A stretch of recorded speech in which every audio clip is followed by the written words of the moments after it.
बघा,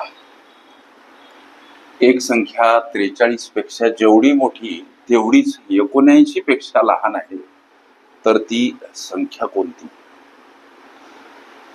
प्रश्न सोडवायचा कसा सर लेकरांनो?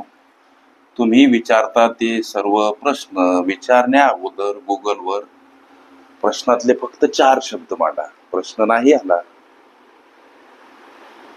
तर नंतर विचारा. प्रश्न 100% 4 शब्द प्रश्नातले मांडले म्हणजे सापडेलच अशी ग्वाही देतो लेकरांनो. लक्ष द्या, बहुतेक सर्व प्रश्न गुगलवर अपलोड आहेत.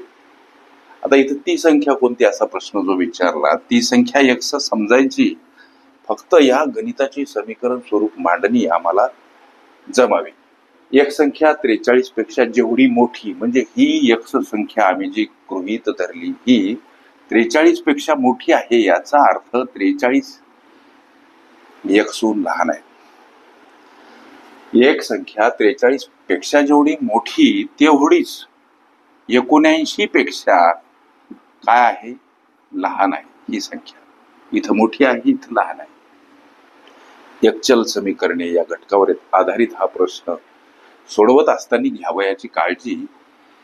लेकरांनो, हे -x इकडे येताना, या x कडे येताना अधिक स्वरूपात आणि या 79 कडे जाताना हे 43 आता अधिक स्वरूपात का मांडायचे संबंधीचं विवरण. अशा संख्या परस्पर विरुद्ध बाजूने जाताना एखाद्या संख्येसोबत अधिक असेल वजा, वजा असेल अधिक, गुणिला असेल भागीला, भागीला असेल गुणिला, अंशस्थानी असेल छेदस्थानी, छेदस्थानी असेल अंशस्थानी मांडावी लागते. ह्या काही क्लुप्त्या बारकावे पाठ करा. आता ही बेरीज 2x सर आणि ही बेरीज 9 आणि 3 12, 2 हातचा आला 1, 5 आणि 7 12, 122 x ला एकटं करा, 122 कड जाताना 2 भागीला आणि हा भाग 61 न जातो.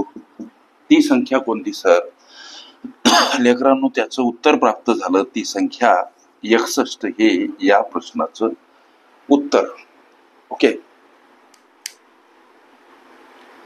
संख्या शाब्दिक उदाहरणे ही माझी प्लेलिस्ट अवश्य बघा. त्यामध्ये विविध स्पर्धकांनी विविध अंगांनी विचारल्या संभाव्य अशा असंख्य प्रश्नांचा सराव तुम्हाला करता येईल.